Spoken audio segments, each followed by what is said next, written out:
Today we're looking at the EasySMX D10 Controller. And this comes in the color options of Withering Green or what we were unboxing today, which is Far Out Purple. And this has the next gen TMR sticks. That's what's superseding now the Hall Effect sticks from previously. And it's also got a brand new D-pad. And this is a big thing for me because third-party controllers for the longest time I've just had terrible D-pads, and it's good to see finally progress. And this controller works wired or wirelessly. It's also got a dock and a dongle, but you can also direct connect to devices with Bluetooth if you're not interested in using the dongle. And it supports PC, Switch, Android, and iOS. Of course, this is an Xbox style controller, but it does not work with the Xbox, which unfortunately is becoming a trend with all third-party controllers, especially wireless ones, where they just do not have Xbox support.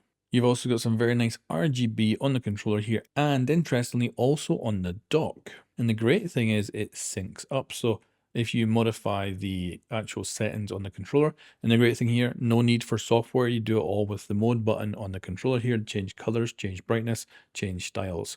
And it then syncs that with the dock when you plug in, which is quite nice. It's also got a 1000 milliamp battery, so this thing will last quite a long time when gaming. And if that battery does start having issues, you can use it wired. And then for me, I only had one issue when using this controller, and that is that it has quite a hard edge on the back here when it comes to the controllers where they would be sitting on your palms.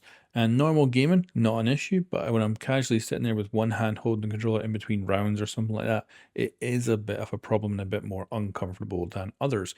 But that's a minor problem, and other than that, this thing's great.